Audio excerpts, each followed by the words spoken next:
Hello everyone, welcome back to my channel. तो ये है हमारा NSAIDs का सेकंड पार्ट।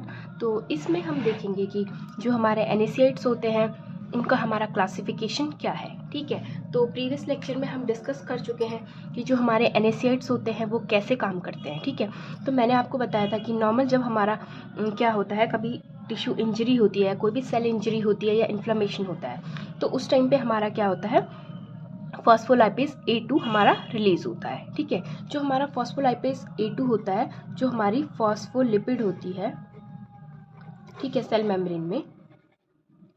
ठीक है, तो ये इसको फॉस्फोलाइपेज A2 हमारा कन्वर्ट कर देता है एराकिडोनिक एसिड में। ठीक है, तो फिर ये एराकिडोनिक एसिड होता है जो ये हमारा एज ए सबस्ट्रेट एक्ट करता है हमारा कॉक्स एंड लॉक्स के लिए। ठीक है, यानी कि जो हमारा एराकिडोनिक एसिड होता है फिर ये हमारे दो पाथवे में जा सकता है, COX pathway and LOX pathway. ठीक है, तो फिर हमारा जो कॉक्स पाथवे होता है इससे हमारे बनते हैं प्रोस्टाग्लैंडिन्स एंड लॉक्स पाथवे से हमारे बनते हैं ल्यूकोट्राइन्स। ठीक है, तो अभी हमारा ये लॉक्स पाथवे से कोई लेना देना नहीं है। तो हमें ये हमने देखा था कि जो हमारे कॉक्स पाथवे के थ्रू जो हमारे प्रोस्टाग्लैंडिन्स बनते हैं ये हमारे रिस्पॉन्सिबल होते हैं इन्फ्लेमेशन के लिए। ठीक है, तो हमने ये भी बात की थी कि जो हमारे NSAIDs होते हैं वो हमारे एक्ट करते हैं यहाँ पर, ये हमारे ब्लॉक कर देते हैं कॉक्स पाथवे को। ठीक है, उसमें भी हमने डिस्कस किया था कि जो हमारे कॉक्स होते हैं पाथवे वो दो टाइप के होते हैं, कॉक्स 1 एंड कॉक्स 2। ठीक है, तो एक बार इसका क्लासिफिकेशन देख लेते हैं, फिर हम देखेंगे कि कौन सा हमारा किस तरीके से कॉक्स 1 पाथवे में क्या होता है एंड कॉक्स 2 पाथवे में क्या होता है की। तो अगर हम क्लासिफिकेशन की बात करें NSAIDs के, तो इसे हम 3 कैटेगरी में क्लासिफाई कर सकते हैं। ठीक है, नंबर 1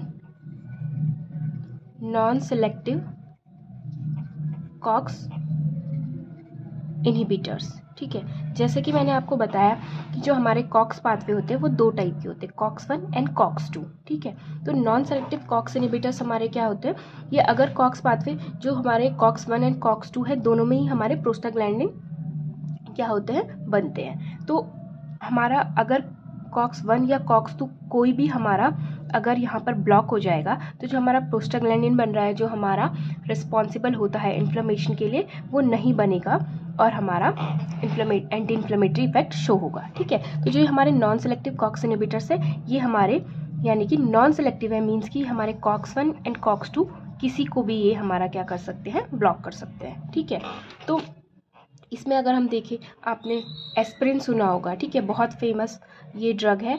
तो एस्प्रिन हमारा क्या है, नॉन सेलेक्टिव कॉक्स इनहिबिटर होता है। इसके अलावा इसमें हमारे और बहुत सारे ड्रग आते हैं, आइबुप्रोफिन, नेप्रोक्सिन, ठीक है, मीफेनेमिक एसिड, इंडोमेथासिन,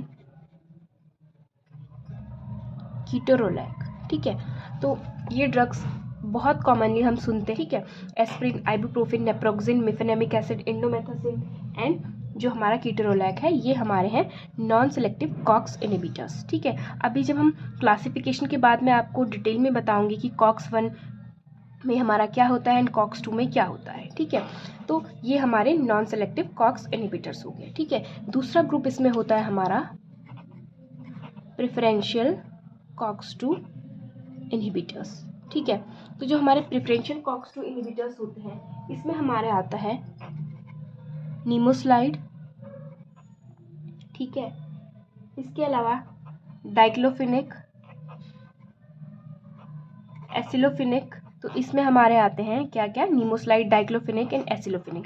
ये बहुत कॉमन से ड्रग हैं जो आपने सुने होंगे। बस अगर हमें इसका क्लासिफिकेशन में ये याद रखना है कि इसमें हमारी 3 कैटेगरीज हैं, non selective COX inhibitors, preferential COX 2 inhibitors and third आता है हमारा सेलेक्टिव कॉक्स 2 इनहिबिटर्स।